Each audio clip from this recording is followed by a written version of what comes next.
Felipe Lisboa entrou. Ana entrou.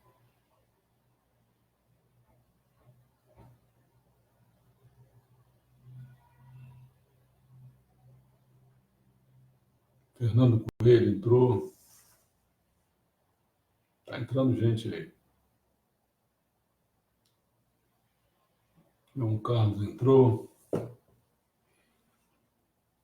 Bom, hoje então nós vamos falar sobre e encerrar ao mesmo tempo essa evolução de Deus. Nós vamos encerrar a parte do cristianismo, que nós já fizemos desde as coisas bem antigas, depois fomos para o judaísmo, e depois vamos acabar hoje o cristianismo, depois a gente entra na próxima vez no islamismo, e aí nós passamos para a coisa geral, porque no final é isso, que a evolução de Deus é Deus mesmo, Deus monoteísta, né?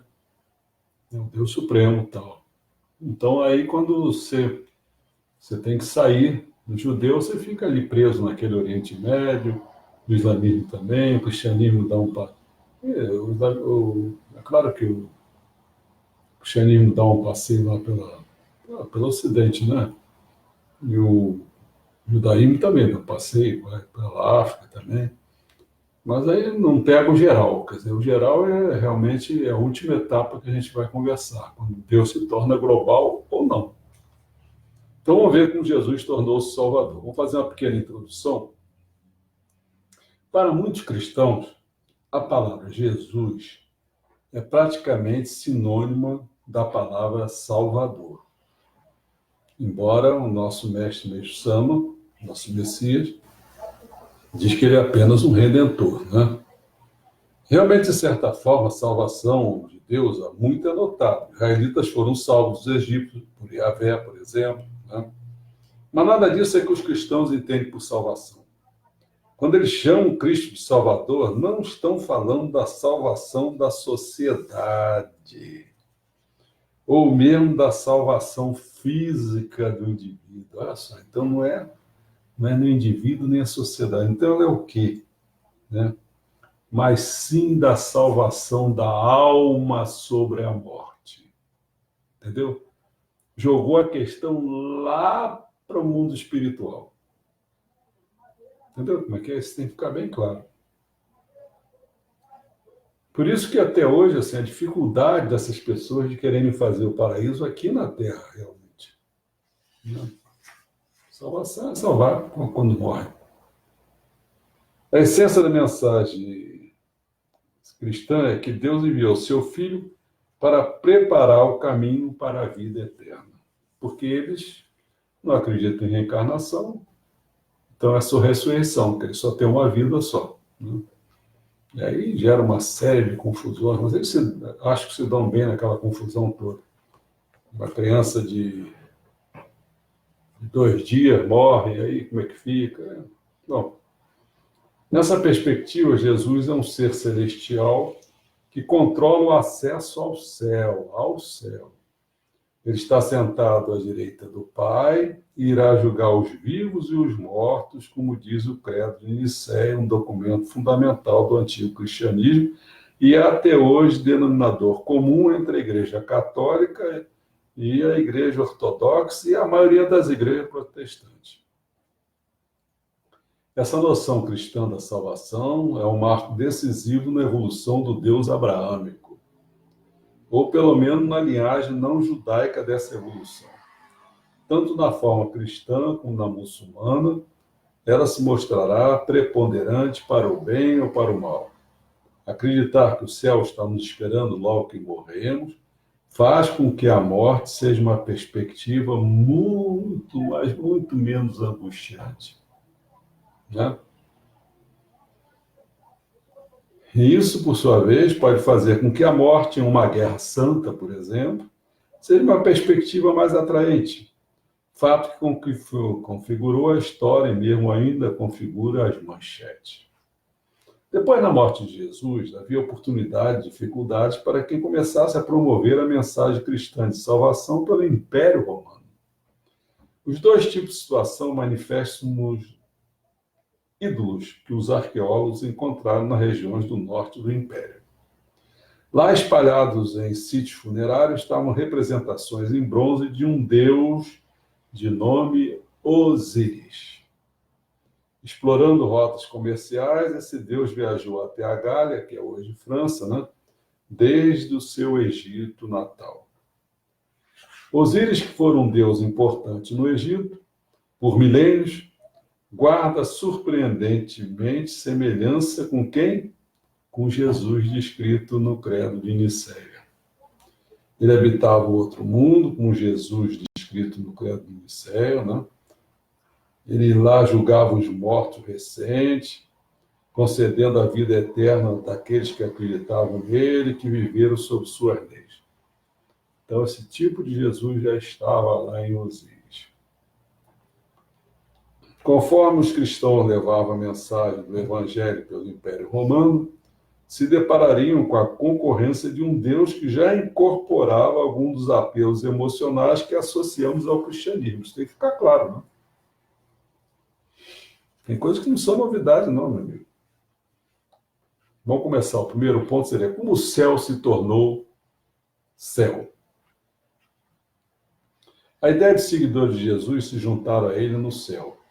Após a morte, provavelmente não tomou forma até meio século depois que Jesus morreu. Meio século depois.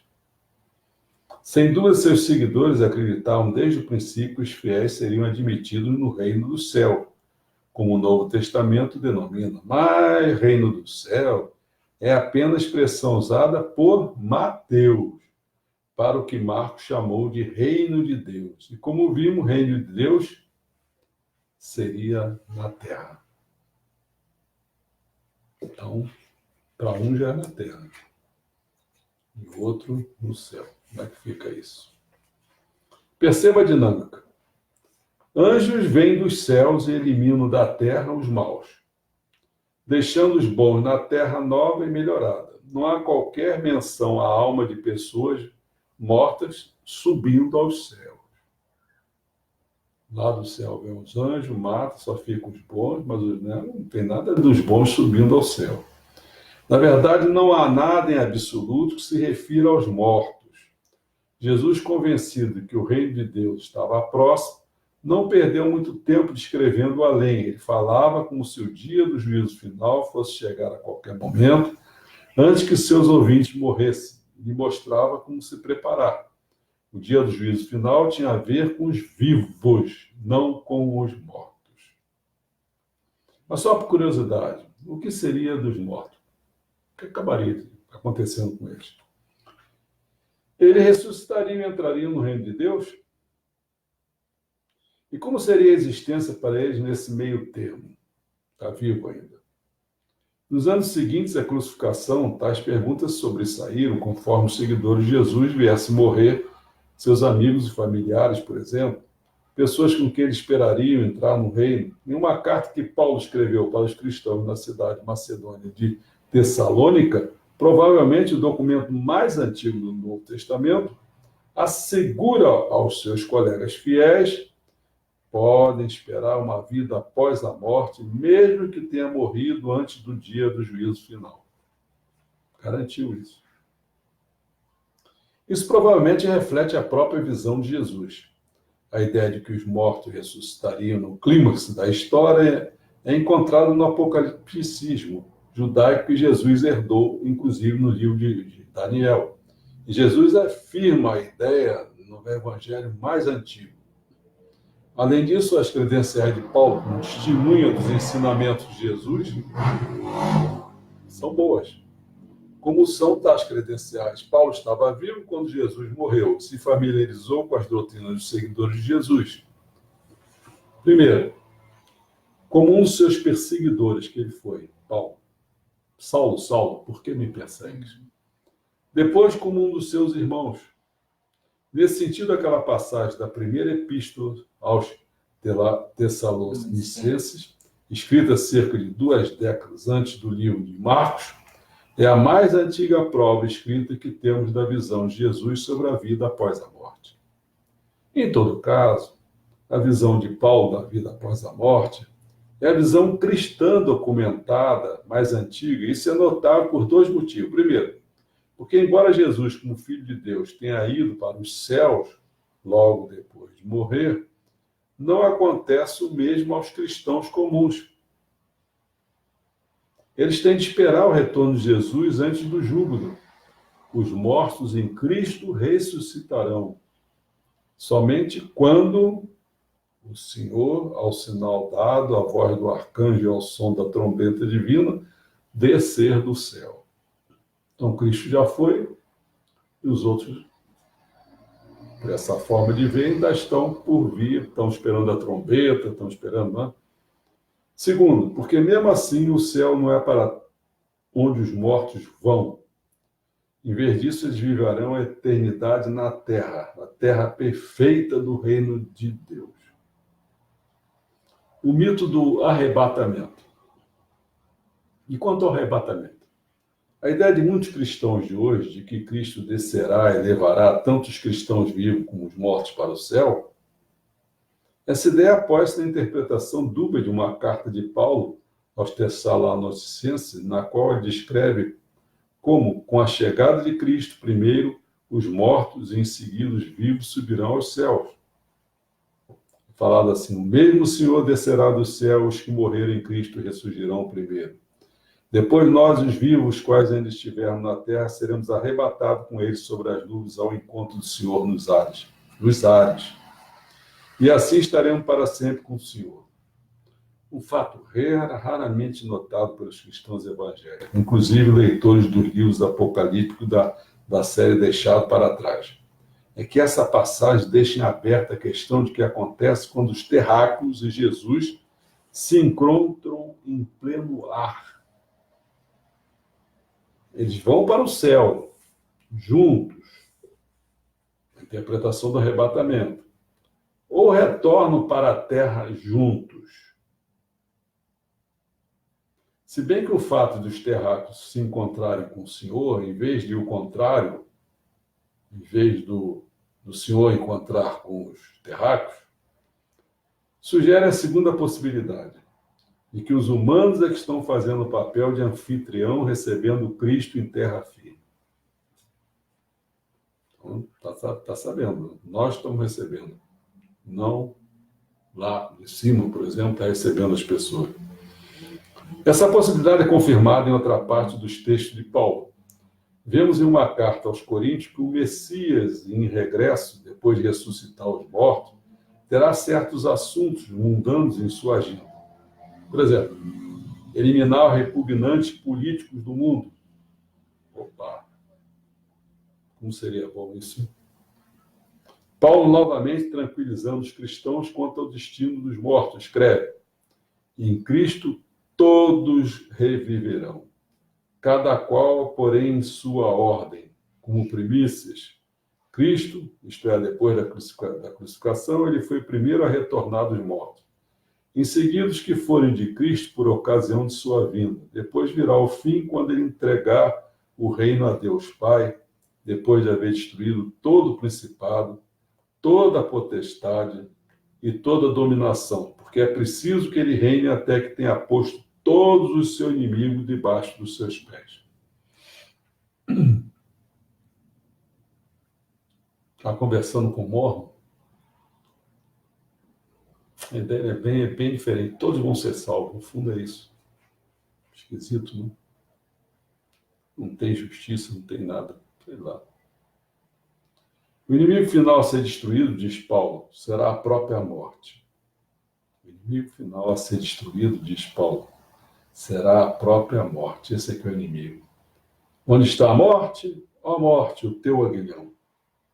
Ele pergunta em uma frase destinada à imortalidade. Mas mesmo assim, com os cristãos agora imortais, eles aparentemente passariam a eternidade aonde? Na terra. Jesus, como qualquer bom pregador apocalíptico, judeu da época, ratificava os cenários apocalípticos da Bíblia hebraica, notavelmente aquela sobre a vinda do Filho do Homem. Esquisito, né? Vamos lá. Então, depois que ele morreu, seus seguidores, impressionados com a crucificação e tentando encontrar sentido nela, especularam que a referência de Jesus ao Filho do Homem seriam referências veladas a si próprio, teria sido uma teoria atraente, uma vez que Jesus previu a futura descida do Filho do Homem do céu. Isso deveria significar que Jesus não morrera afinal. Bom, tudo isso explicaria uma das cenas mais dramáticas do Novo Testamento, uma cena que, por outro lado, é enigmática. Vários dias depois de Jesus ter sido morto, a mãe de Jesus e Maria Madalena encontraram o sepulcro vazio e ficaram perplexas. 2 homens misteriosos apareceram e lhe disseram: por que buscar entre os mortos aquele que está vivo? Lembrai-vos de como ele vos disse quando ainda estava na Galiléia: o Filho do Homem deve ser entregue na mão dos pecadores e crucificado, mas ressuscitará ao 3º dia. E elas se lembraram das palavras de Jesus. Ao voltarem do sepulcro, contaram tudo isso aos 11 e todos os demais apóstolos. As 2 Marias estavam tendo uma grande epifania. Sim, elas tinham ouvido de que ele poderia ser o Messias, o homem que salvaria Israel, mas nunca tinham imaginado que ele poderia ser algo ainda maior, o Filho do Homem, a figura que o próprio Jesus tanto glorificava. A imagem de Jesus como Filho do Homem, sentado serenamente no céu, pronto para receber as almas dos bons cristãos, pode ter sido crucial no triunfo derradeiro do cristianismo. Essa imagem deu ao cristianismo uma vantagem sobre as religiões que não ofereciam esperanças de uma compensadora vida após a morte, e o manteve competitivo contra religiões que as ofereciam. Esse que estava a vantagem. Oferecer isso era uma vantagem danada. Tanto para religiões que não acreditavam nisso, que era uma desvantagem para ela, e entrava na concorrência com as outras. Também inspirou aos cristãos a morrer em nome de sua fé. No livro dos Atos, quando Estevão está para ser martirizado, Estevão, encara a morte com serenidade. Fitou o céu e viu a glória de Deus, e Jesus de pé à direita de Deus, e disse: eis que vejo os céus abertos e o Filho do Homem de pé à direita de Deus. A identificação pós-morte de Jesus com o Filho do Homem foi uma adaptação evolutiva essencial. Porém, a ideia a qual Estevão parecia adotar, de que a reunião com Jesus aconteceria logo após a morte, não é tão aceita. De fato, o silêncio de Paulo sobre a questão da situação dos mortos, antes da ressurreição futura, sugere que sua resposta era a resposta tradicional da Bíblia hebraica. Os mortos passariam seu tempo no Sheol, um obscuro mundo inferior. Bom, então vamos falar sobre o que o céu pode esperar. Decorreu mais de uma década desde o ministério de Paulo até que a literatura cristã se referisse a uma imediata recompensa para os bons na vida após a morte. Em Lucas, escrito em torno de 80 ou 90 depois de Cristo, é dito que o ladrão, temente a Deus, suspenso na cruz ao lado de Cristo, entrará no paraíso junto com Cristo naquele mesmo dia. Também é relatada uma história sobre a vida após a morte de um homem rico e de um pobre. O rico que morreu sem se arrepender de seus pecados vai para uma parte do inferno onde ele observa, sou cruelmente atormentado nestas chamas. O pobre tem melhor sorte. Por que razão? Porque ele encontra-se na companhia de Abraão. Talvez no céu, como alguns argumentaram, ao menos em parte mais acolhedora do inferno, em algum lugar onde ele é consolado. Você vê que essa teoria é importante, cara. Porque quando você joga um negócio lá para depois da morte, e você ainda conjectura tudo, quer dizer, o rico que não for bom vai para o inferno, pô. E o pobre não, o cara era bom e tal, então ele vai para um lugar melhor. Você está entendendo isso? Então, alguns estudiosos argumentam que essa ideia de recompensa imediata para os cristãos mortos remonta ao próprio Jesus, que afinal é quem faz em Lucas essas duas referências da vida após a morte. Entretanto, não é encontrada nenhuma referência no evangelho mais antigo que a de Marcos ou na fonte que é anterior a Lucas. Então, uma diz e outra não. Próximo ao fim do primeiro milênio, Cristo agora começava a ser imaginado como um habitante do céu, mediador entre Deus e o homem.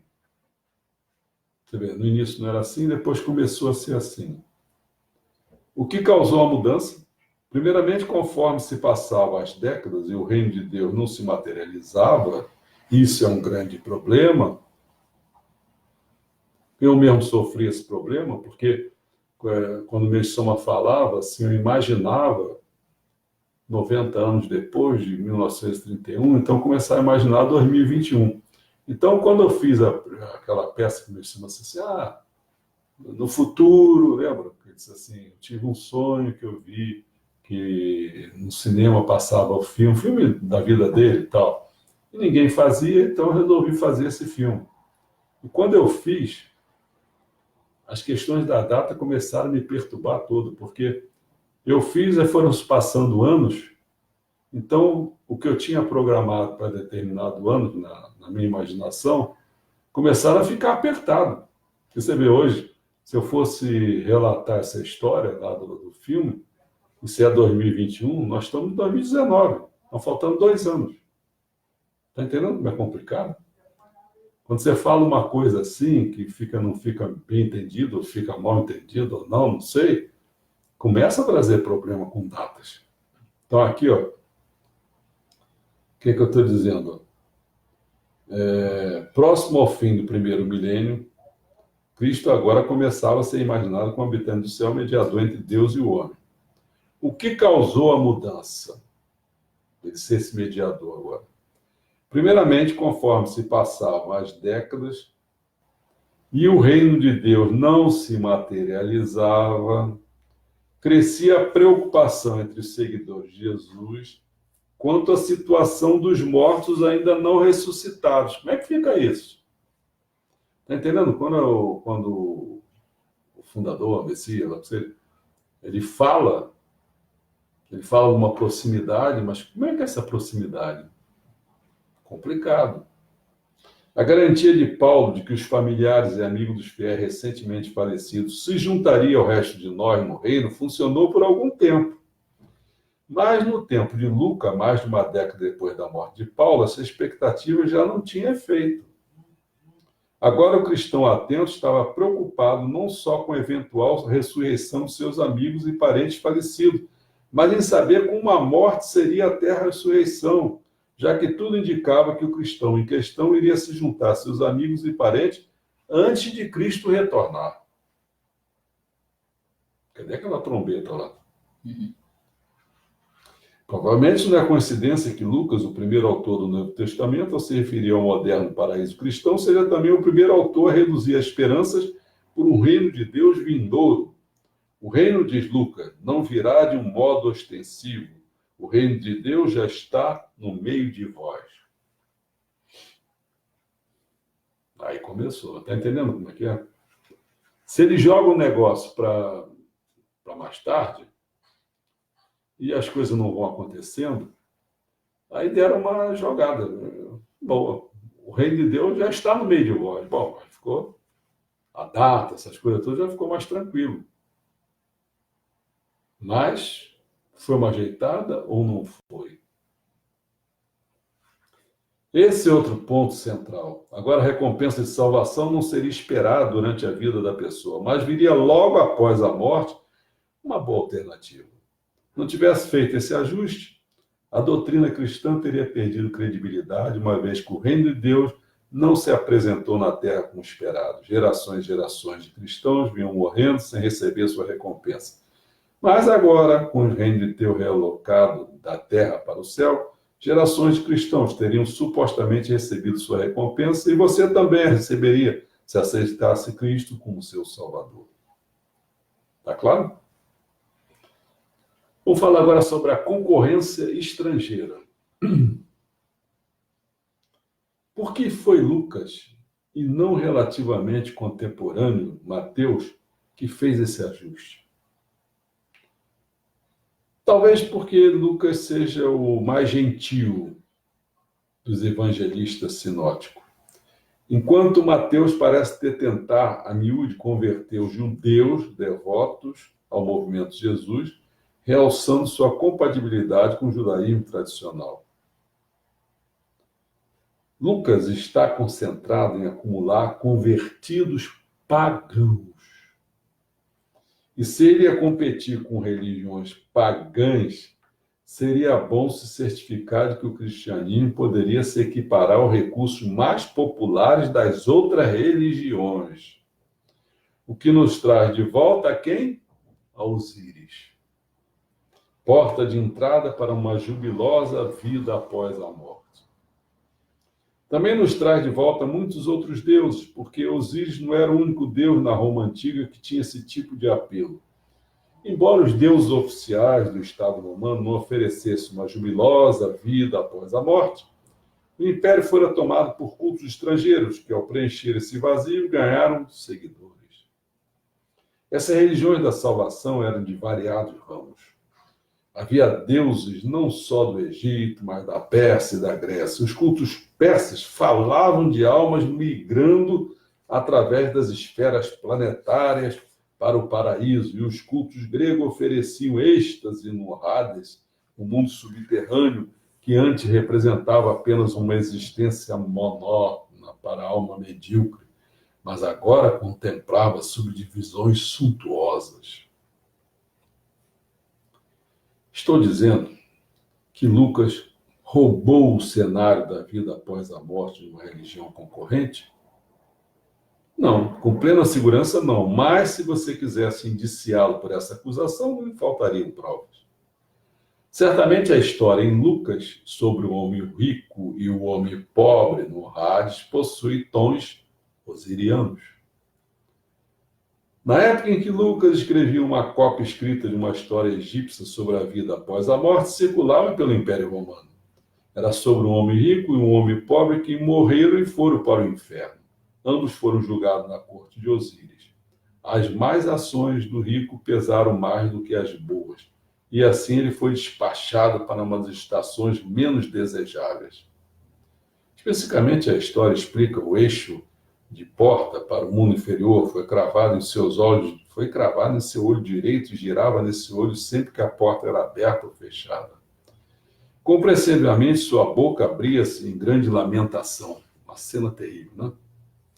Em contraposição, o homem pobre, cujas boas ações ultrapassaram as más, pôde passar a eternidade na companhia das almas veneráveis, ao lado do trono de Osíris. Além disso, ele ganhou as roupas do homem rico, vestuário de linha real.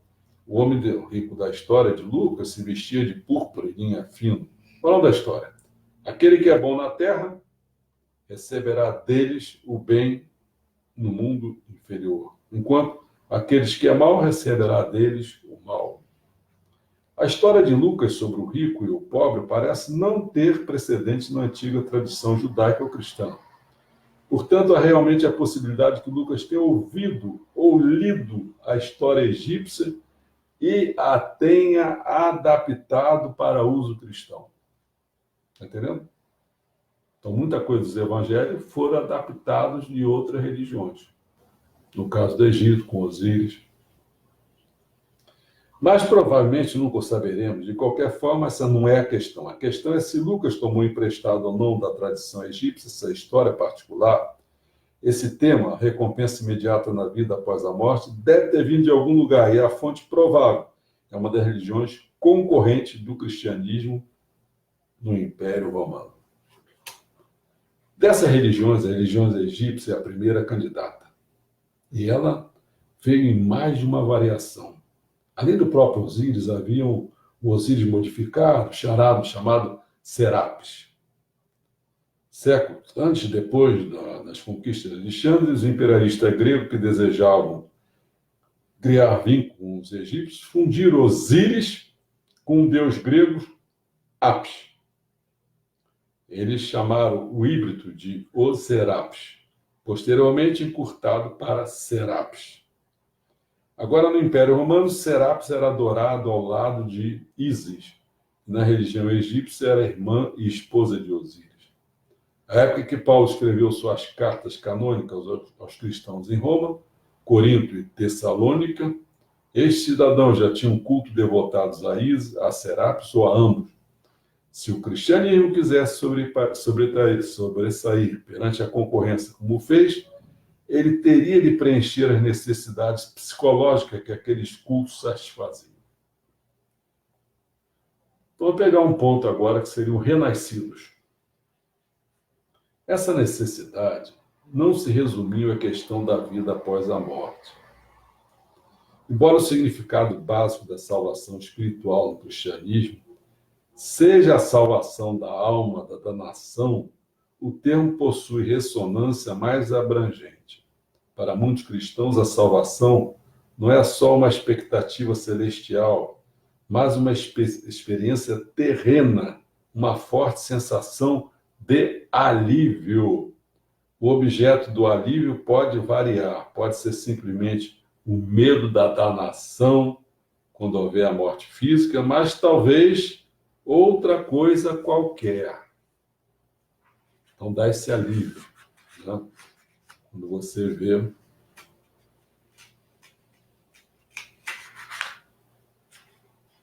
Bom, provavelmente nunca houve uma religião que salvasse as pessoas somente de uma coisa. E certamente a maioria das religiões do mundo antigo, como o culto de Ísis, fixava nas várias ameaças ao bem-estar físico e mental. Sobre o pecado original. Entre as coisas de que as religiões podem salvar as pessoas está o penoso senso de imperfeição moral, o sentimento do pecado. Aparentemente, o pecado é central, a mensagem de salvação do cristianismo antigo. Paulo dá prioridade ao tema. Judeus e gregos estão todos sob o domínio do pecado, conforme está escrito. Não há nenhum justo, não há sequer um. De fato, ver como Jesus poderia solucionar seus problemas com o pecado pode ter sido a epifania intelectual definida de Paulo, aquilo que o transformou em um zeloso organizador da antiga igreja. Repentinamente, tudo fez sentido na mente de Paulo. Um homem, Adão, por meio de sua fraqueza, trouxe o pecado e, portanto, a morte para a raça humana. Agora, um homem, Jesus, trouxe sua força e, por meio de sua morte, oferece alívio do pecado e da morte. E tudo isso como sinal de amor. Deus, a quem os homens fizeram tanto sacrifício, amou tanto a humanidade, que agora sacrificava seu filho. Assim, a história com um final infeliz, a história de um suposto Messias que terminaria crucificado, torna-se uma mensagem convincente de salvação e vida eterna. Contudo, se alguém vai fundar uma religião que se tornará a mais poderosa máquina de recrutamento da história do mundo, uma mensagem convincente é só metade do esforço.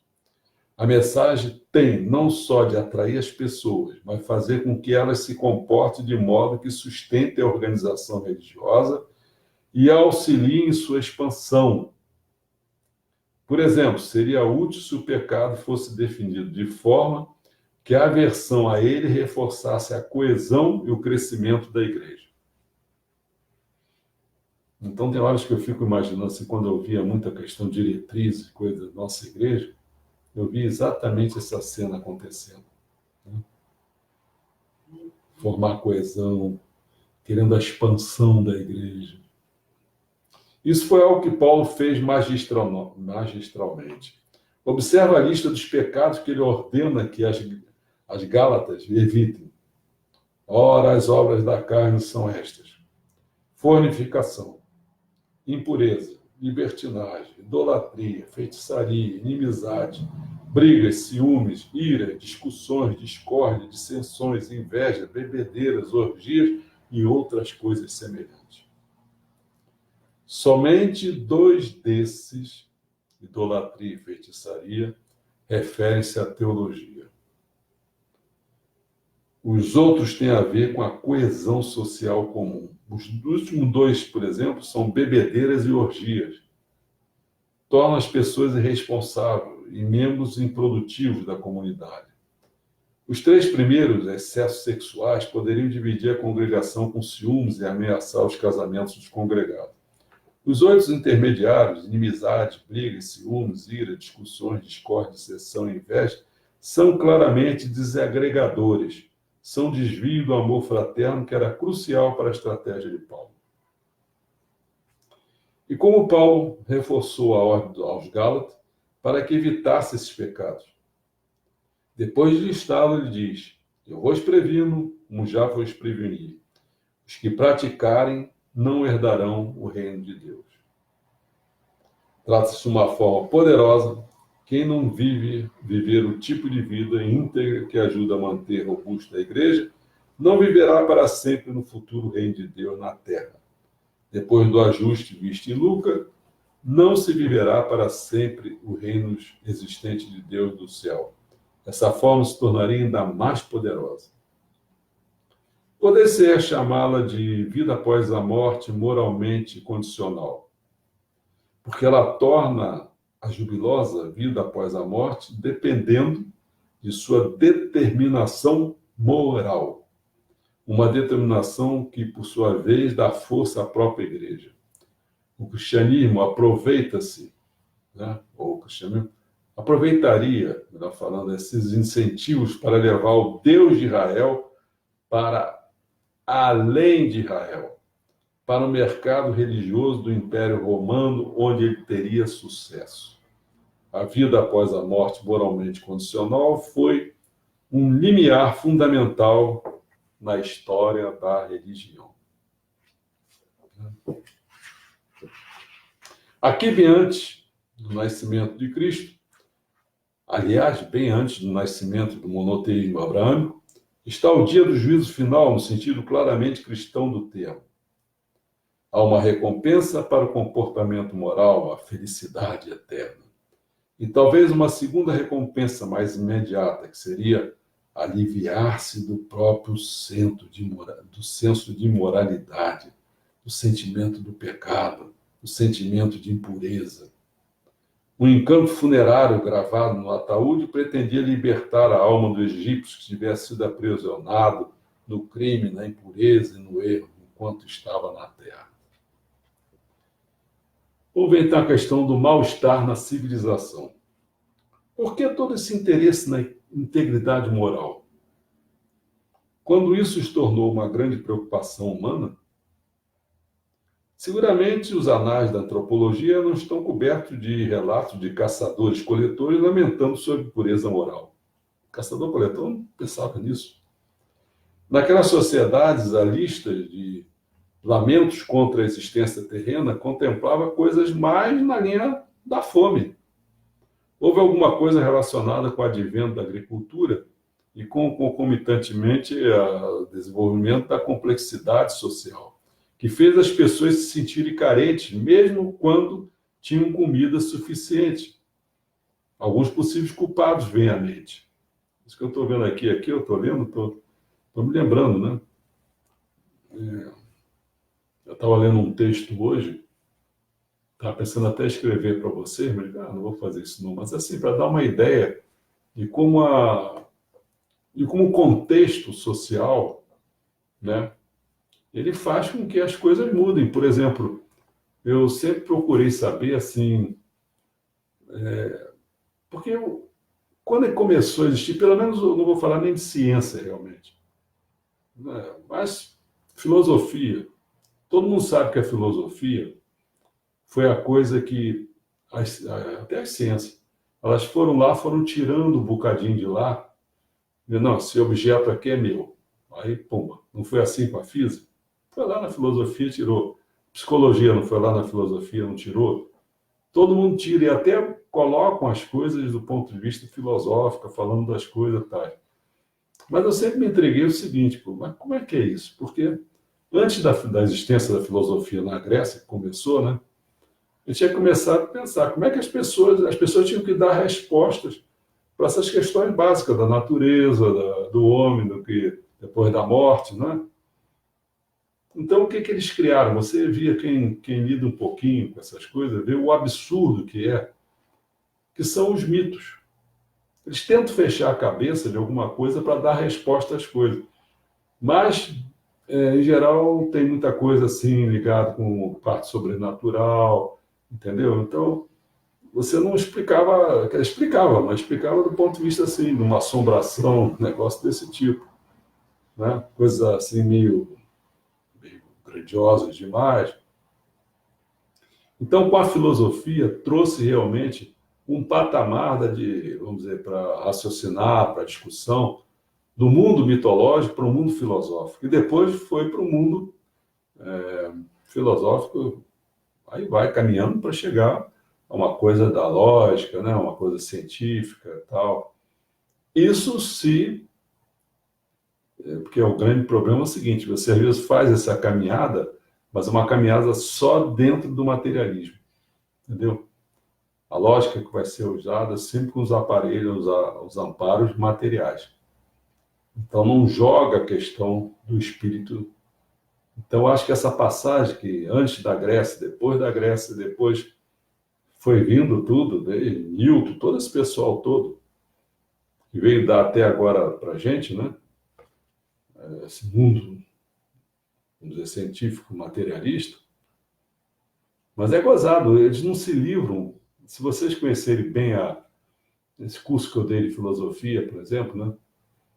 Eu vi o seguinte, não se livram. Newton, por exemplo, que eu citei agora, né? E todos esses grandes cientistas da época, todos eles eram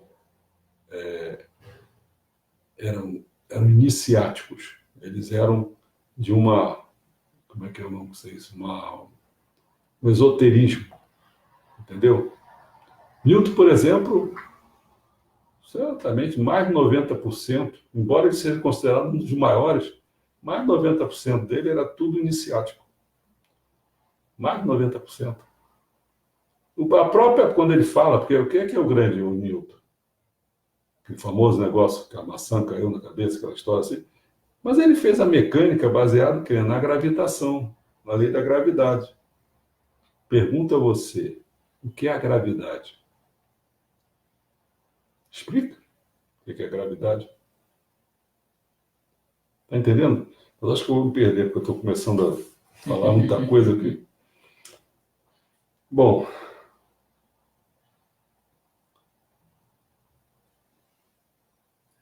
houve alguma relacionada, que eu estava falando, com o advento da agricultura e concomitantemente desenvolvimento da complexidade social, que fez as pessoas se sentirem carentes mesmo quando tinham comida suficiente. Alguns possíveis culpados vêm à mente. Um deles é a própria religião. Como vimos assim que a complexidade social ultrapassava o nível caçador-coletor, o roubo e outras formas de comportamento antissocial tornam-se mais factíveis e a religião começa a desencorajá-los. O resultado poderia ser penoso. Aqueles deuses polinésios que amedrontavam os ladrões com ataques de tubarão podiam atormentar a mente de qualquer um que tivesse desviado por uma ou duas vezes da virtude e quisesse dar um mergulho. Variedade de pecado. O próprio Paulo, o homem que colocou a salvação do pecado no centro do cristianismo, atribuiu o peso do pecado à religião, pelo menos em parte. Um fariseu bem educado, Paulo, sentia as exigências da lei judaica. Eu não conheci o pecado senão pela lei, porque não teria ideia da concupiscência se a lei não te dissesse, não cobiçarás. As opressivas restrições impostas ao comportamento pelas religiões, nos tempos antigos, apareciam em pelo menos duas formas. Primeira, havia o tipo de que vimos falando, o tipo que era moral no sentido essencial do termo. Regras que impedem que as pessoas causem danos a seus próximos por meio de roubos, assaltos, desonestidade e vários outros enfraquecedores do tecido social. Segundo, às vezes interligada à primeira são as normas que desencorajam comportamentos prejudiciais aos próprios pregadores. Hoje, se nós tivéssemos isso aqui podendo colocar realmente em prática, eu digo a você uma coisa mais atualizada, abre o olho. O careca do Alexandre de Moraes, junto com o Toffoli, Gilmar Mendes, eles estão para dar uma cacetada que pode acabar com a Lava Jato. Mas essas pessoas, se eles obedecessem a essas regras aqui que está sendo falada, que impede que as pessoas causem danos aos seus próximos por meio, aí vai, de roubo, assalto, desonestidade e vários outros enfraquecedores do tecido social.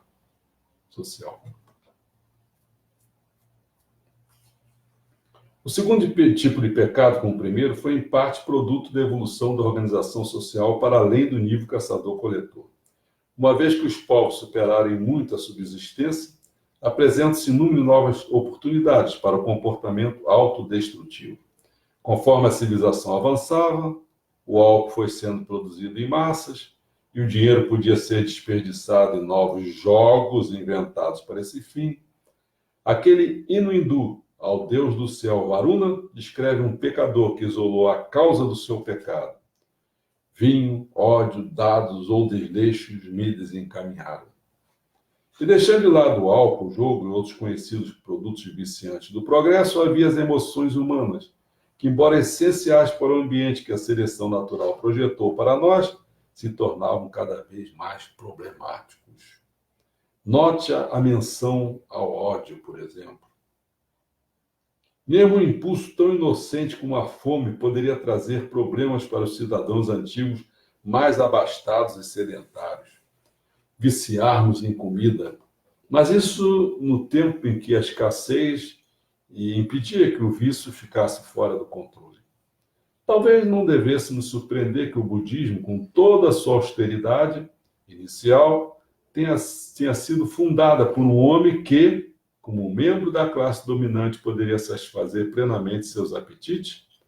Em todo caso, a própria possibilidade de ceder por demais aos apetites, uma possibilidade que se ampliou conforme a civilização progrediu, sugere que alguns comportamentos vieram a ser considerados pecados não só porque eram nocivos à sociedade, mas porque eram prejudiciais aos indivíduos. Em certa medida, a religião sempre teve a ver com a autoajuda. Bom, eu acho que, se não me engano, é o penúltimo ou último. É o penúltimo. O penúltimo ponto é o seguinte: figuras paternas. Talvez essas inseguranças de uma sociedade imperfeita, em conjunto com o novo sentimento de pecado, ajudem a explicar por que, conforme a civilização progredia, cada vez mais as pessoas quisessem religiões com qualidades parentais, protetoras, consoladoras, se necessário, pelo menos com capacidade de perdoar. Os cristãos adoram um Deus Pai amoroso e muitos deles acham que esse Deus é caracteristicamente cristão, enquanto o Deus do Antigo Testamento representa um Pai austero, até vingativo. O Deus do Novo Testamento, Deus revelado pelo cristianismo, é um Pai gentil e clemente. Essa visão é muito simplista, não só porque um Deus gentil e piedoso já aparece repetidamente na Bíblia hebraica. Não deveria nos surpreender que o cristianismo antigo tenha sido uma recombinação relativamente original de elementos espirituais. Qualquer religião que crescesse tão rapidamente quanto o cristianismo teria de atender às necessidades humanas comuns, e é improvável que essas necessidades não fossem contempladas por todas as religiões anteriores. Finalmente, o último ponto é sobre o vínculo. A forma de Paulo para preservar a coesão da igreja, considerar o comportamento desagregador como pecado condenável, poderia ser descrita como um modo de vincular a salvação individual à salvação social. Certamente a religião de Osíris no Egito vinculava a salvação individual à social. E ao definir a salvação individual como uma jubilosa vida após a morte, esse vínculo era fortalecido. Essa forma aperfeiçoada, adotada pelos seguidores de Jesus, ajudaria o cristianismo a dominar o Império Romano. Também ajudaria posteriormente a impulsionar a expansão do islamismo, como nós vamos ver no próximo encontro. Não há como negar sua eficiência em tornar dominante algumas das maiores religiões do mundo. Entretanto, sua eficiência nos dias de hoje é uma questão mais complexa. O mundo de hoje, em contraste, é tão interligado e independente que o cristianismo e o islamismo, gostemos ou não, habitam um único sistema social. Sabe qual é? O planeta. Último parágrafo. Assim como os cristãos, ao perseguirem a salvação cristã, e os muçulmanos, ao perseguirem a salvação muçulmana, ajudam a manter suas religiões intactas. Não necessariamente estão mantendo intacto o sistema social em que habitam. Com efeito, às vezes, parece estar fazendo o oposto. Antes de entrar nesse problema, vejamos como a doutrina islâmica da salvação tomou forma e que forma ela tomou. É o que nós vamos ver no nosso próximo encontro. Né? Certo? Aí nós vamos ver. Vai entrar no islamismo, né? E aí nós vamos ver. No início nós vamos ver o Maomé assim, não vamos ficar tão preocupados com o Maomé, não. Nós vamos ficar preocupados com duas coisas. Vai ser o Alcorão, o livro, e a Meca. Né? Depois é que a gente vai, porque o Maomé, né, é o último ponto que eu quero tocar, porque ele, enquanto estava em Meca, ele não estava aquela importância, aquele guerreiro, aquele que começou a dominar, só quando ele foi para Medina. Aí teve a Jihad. Né? Aí depois eu dou uma palavrinha sobre Maomé. Então, eu pretendo fazer aqui 3 encontros. Né? Acho que 3 encontros dá para a gente fazer isso. Depois desses 3 encontros, aí vamos para Deus torna-se global ou não? Temos que pensar na imaginação moral, se somos especiais ou não, entendeu? É por aí que nós vamos. Né? Bom, vamos ver se tem alguma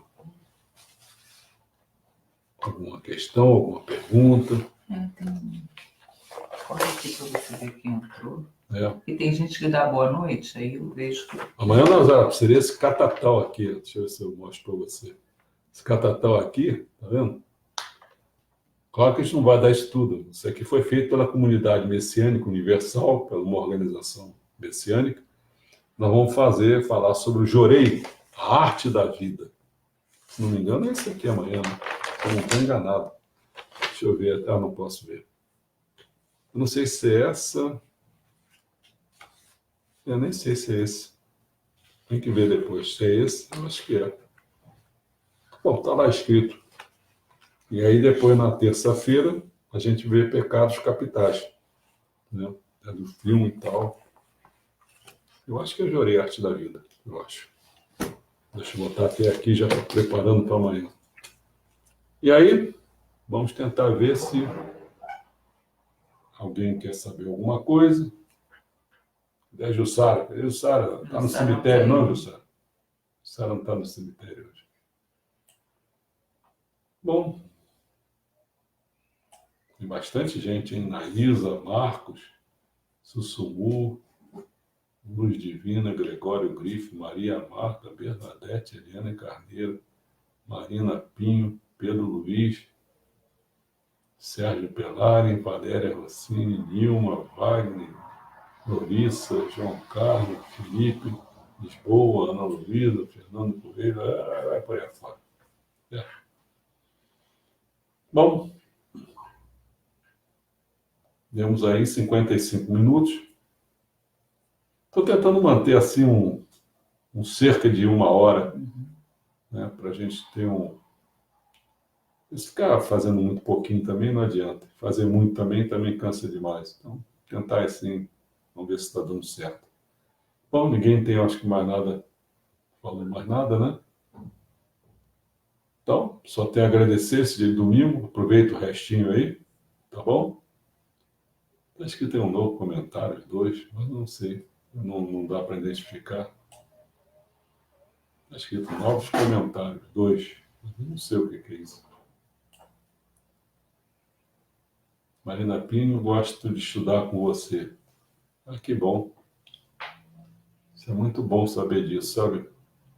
É, que legal. É, muito bom saber disso, porque às vezes, sabe, a gente fica assim.